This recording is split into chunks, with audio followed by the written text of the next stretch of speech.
नमस्ते आप सभी को। सूट से निकलने वाली फोम का आज हम बेस्ट यूज़ करने वाले हैं। तो आपको 3 से 4 पीस चाहिए होंगे सूट से निकली हुई जो फोम होती हैं। अब हमने जो इनविटेशन कार्ड होता है उसका 5 बाय 5 इंच का एक पीस कट किया हुआ है। 5 इंच इसकी लंबाई और 5 इंच इसकी चौड़ाई है। तो हमने फोम शीट को लेना है और इस तरीके से जो हमने कार्डबोर्ड कट किया था उसको इस तरीके से इसके ऊपर रखना है।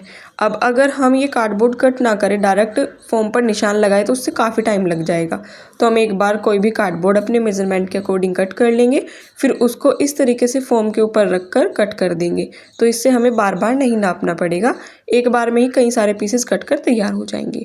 तो इस तरीके से पहले मैंने इस तरीके से कट कर लिया। अब जो ऊपर की लाइन है उसको हम काट कर अलग निकाल देंगे और हमारे एक साथ बहुत सारे पीसेस कट कर तैयार हो जाएंगे। तो इस तरीके से अब जो ये लंबाई में बचा है इसको हम साइड में रख देंगे, इसको भी हम बाद में यूज़ कर लेंगे। तो इस तरीके से मैंने कुछ पीसेस कट कर लिए हैं। अब हमने क्या करना है कि ये इस तरीके से डबल फोल्ड था, तो हमने पहले इसको इस तरीके से कट कर लिया लंबाई में, ताकि उतने ही मार्जिन का हमें मिले। और इस तरीके से फोम के ऊपर हम पीस को रखेंगे जो हमने कट किया था, और इस तरीके से हमने इसको कट करते जाना है। तो टोटल हमें चाहिएंगे ये 20 पीसीस। 20 पीस हमने फोम के लेने हैं। इस तरीके से 5 बाय 5 इंच के ये हैं। तो मैंने 20 के 20 पीस कट कर लिए हैं। इनको मैंने कतरन के ऊपर इसलिए रखा ताकि जो हमारा बैकग्राउंड है वो भी वाइट है, तो आपको अच्छे से ये दिख जाए। तो इस तरीके से अब हम कतरन को अलग रख देंगे और फोम शीट को अलग कर देंगे। अब आपके पास जो भी छोटी मोटी कतरन बच जाती है सिलाई के बाद, वो आप ले सकते हैं, किसी भी कलर की ले सकते हैं। तो जो हमने कार्डबोर्ड कट किया था उसको कतरन के ऊपर इस तरीके से रखना है और चारों साइड से आधा आधा इंच एक्स्ट्रा कट करना है। तो आप लाल, पीली, नीली, हरी, गुलाबी किसी भी तरीके की कतरन ले सकते हैं। तो मैंने क्या किया कि जितने भी मेरे पास कपड़े बचे हुए थे उनको मैंने इस तरीके से कट कर लिया। ऐसा ज़रूरी नहीं है कि 2 पीस सेम कलर के रखने हैं या 3 पीस सेम कलर के रखने हैं, ऐसा कुछ भी नहीं है, आप अलग अलग भी ले सकते हैं। तो इस तरीके से हमने 20 पीस ही कट कर लिए हैं, और यानी कि 20 पीसेस हमने कट किए। अब हम इनको लगाएंगे। तो इस तरीके से मैंने रैंडमली लगाना स्टार्ट किया। हमने पहले एक लाइन लगानी है और एक लाइन में हमने टोटल 4 पीस को लगाना है। तो 4 पीसेस की हमने 5 लाइनें बनानी है। तो मैंने पहले इस तरीके से रखा और फिर मैंने इस तरीके से रैंडमली जो है लाइनें बनाई। पहले रख के देखते हैं कि कौन सा कलर कहाँ पे ज़्यादा अच्छा लगेगा। तो पहले ऐसे ही आप रैंडमली रख सकते हैं, और फिर अगर आपको कोई पैटर्न समझ आए तो आप उसको उसके अकॉर्डिंग कर सकते हैं। अब देखिए, जैसे ये जो प्रिंट वाला कपड़ा था वो एक जैसे 2-3 पीस थे, तो फिर मैंने इनको इस तरीके से लगा दिया कि ये एक के नीचे एक इस तरीके से तिरछी लाइन बना पाए। अब ये जो बैंगनी कलर का था वो भी इसी तरीके से किया, और जो ये नीचे प्रिंट वाला था मेहंदी कलर का, इसको भी हमने इस तरीके से करना है ताकि एक के नीचे एक आए। तो इस तरीके से मैंने इनको इधर उधर पलट दिया। देखिए, ग्रीन वाले एक साथ हो चुके हैं, और जो ये ब्लू वाले थे वो एक साथ, और जो हमारे बैंगनी कलर के थे वो एक साथ, और जो मेहंदी कलर वाले थे वो एक साथ। तो इस तरीके से हमने तिरछी लाइनें बन जाए इस तरीके से इसको लगाना है। पर अगर अलग अलग कलर हैं तो आप किसी भी तरीके से लगा सकते हैं, ऐसा कुछ नहीं है कि यही पैटर्न हमने फॉलो करना है। आप अलग अलग तरीके से भी लगा सकते हैं। वो तो मेरे पास एक जैसे 3-3 पीस थे तो मैंने इस तरीके से इसको लगा लिया। बल्कि कुछ पीसेस बहुत अलग भी हैं, मतलब उनके साथ का कोई पीस है ही नहीं।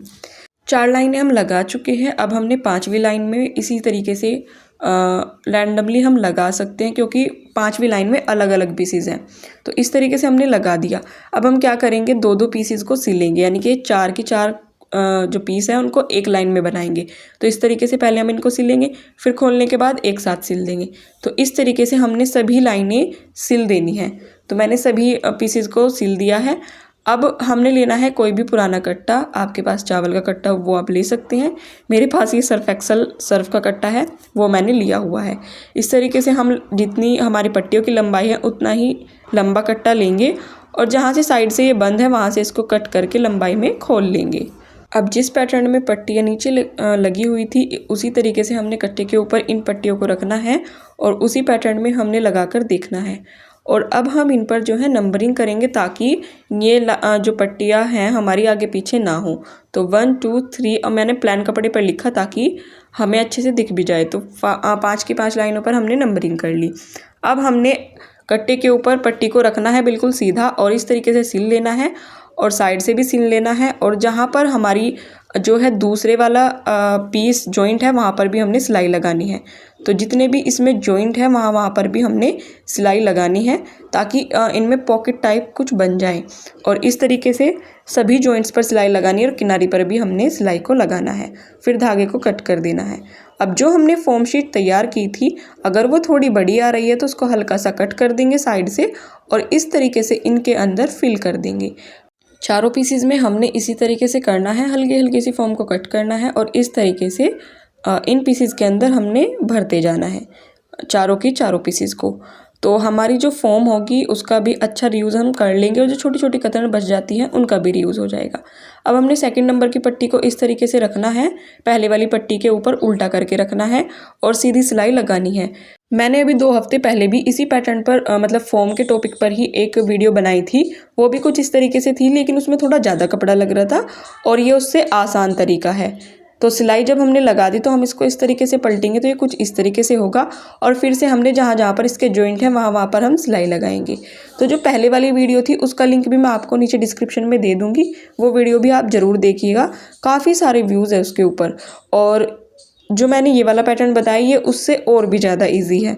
उसमें डबल कपड़ा लग रहा था और इसमें हमने सिंगल कपड़ा लगाया, डायरेक्ट कट्टे के ऊपर सिला। तो आप उस तरीके से भी बना सकते हैं और इस तरीके से भी बना सकते हैं। तो इसमें भी उसी तरीके से पॉकेट बन गई है। तो इसमें भी हम फोम शीट को इनके अंदर फिल करते जाएंगे। तो आप इस तरीके से पूरे पैटर्न को फॉलो करते हुए 5 की 5 लाइनें हमने इसी तरीके से पूरी करनी है। तो हम बारी बारी से फोम शीट इसके अंदर फिल करते जाएंगे। सेकंड नंबर की लाइन कंप्लीट करने के बाद थर्ड लाइन को भी हमने इसी तरीके से उल्टा करके दूसरे नंबर की लाइन के ऊपर रखना है। फिर इस तरीके से पलटना है तो ये सीधा कुछ इस तरीके से होगा और फिर जहाँ जहाँ पर जॉइंट है वहाँ पर हम सिलाई लगाएंगे और फिर उनके अंदर भी हम फोम शीट को फिल करेंगे। तो ये है हमारी थर्ड नंबर की पट्टी। उसके बाद फोर्थ और फिफ्थ को भी कुछ इसी तरीके से करना है। फोम के ऊपर मैंने रिसेंटली अभी 2 वीडियोज़ बनाए हैं। एक ही वीडियो है वो जिस पर लाखों में व्यूज़ है, वो चकोर पीस वाली बिल्कुल ऐसी सी ही है वो, उसमें थोड़ा ज़्यादा कपड़ा लगा हुआ है और ये उससे थोड़ा आसान पैटर्न है। अब हमने फोर्थ नंबर वाली लाइन को भी इस तरीके से रखना और सिलाई लगानी, फिर से पलट देना और उसमें भी सिलाई लगानी है जहाँ जहाँ पर जॉइंट थे और उसके अंदर भी हमने फोम को फिल करते जाना है। तो चारों पीसेस में फोम फिल करनी है और फिर उसके बाद हमने 5वें नंबर की लाइन को भी उसी तरीके से बनाना है। तो हमने चारों पीसेस जो है फिल कर दिए। उसके बाद जो 5वें नंबर की लाइन थी उसमें भी इस तरीके से सिलाई लगा दी। फिर इसके बिल्कुल जहाँ पर जॉइंट है वहाँ पर सिलाई लगाएंगे और उसके बाद इसके अंदर फोम को फिल करते जाएंगे। तो इसी तरीके से फॉलो करते हुए हमने 5 की 5 लाइनों को कंप्लीट करना है और हमारी फोम शीट का भी रीयूज़ हो जाएगा। और जो मास्टरपीस हमारा बनकर तैयार होगा उसका हम कई तरीक़ों से रीयूज़ कर सकते हैं। काफ़ी हेल्पफुल होगा वो हमारी डेली लाइफ में। तो अब हमने चारों पीसेस को फिल कर दिया। उसके बाद साइड में सिलाई लगा देंगे और जो हमारा एक्स्ट्रा कट्टा है उसको कट कर देंगे चारों तरफ से। तो चारों साइड से अच्छे से कटिंग कर देंगे, फिनिशिंग कर देंगे ताकि ये अच्छे से तैयार हो, कहीं से भी टेढ़ा मेढ़ा ना हो। तो अच्छे से हमने कट कर दिया। अब हमने जो है 4 पट्टियाँ लेनी है चारों साइड की। तो मैंने जो है 2 अलग कलर की पट्टियाँ ली हुई है और 2 अलग कलर की, यानी कि 2 एक जैसी और 2 एक जैसी। एक तो मैंने ली है स्काई ब्लू और 2 ली है मैंने पिंक। तो हम पहले स्काई ब्लू वाली पट्टी को लेंगे। इस तरीके से हमने उल्टी तरफ पट्टी को सिल लेना है और फिर इस तरीके से पलटेंगे और पलटने के बाद एक्स्ट्रा कपड़े को अंदर की साइड फोल्ड करते हुए सिलाई को लगा देंगे। तो हमने जो है दोनों साइड इसी तरीके से पट्टी लगा ली है। अब ऊपर की साइड किस तरीके से लगाएंगे, तो एक्स्ट्रा कपड़ा बाहर निकालेंगे और उसको इस तरीके से फोल्ड करेंगे और इस तरीके से दूसरी साइड भी जो एक्स्ट्रा कपड़ा होगा उसको फोल्ड कर देंगे और सिलाई लगा देंगे। खोलने के बाद ये कुछ इस तरीके से होगा। तो हमारी किनारी जो होगी वो बिल्कुल अंडरग्राउंड होगी और इस तरीके से एक्स्ट्रा कपड़े को फोल्ड करते हुए हम सिलाई लगा देंगे। तो मैंने चारों साइड इसी तरीके से किनारी लगा दी है।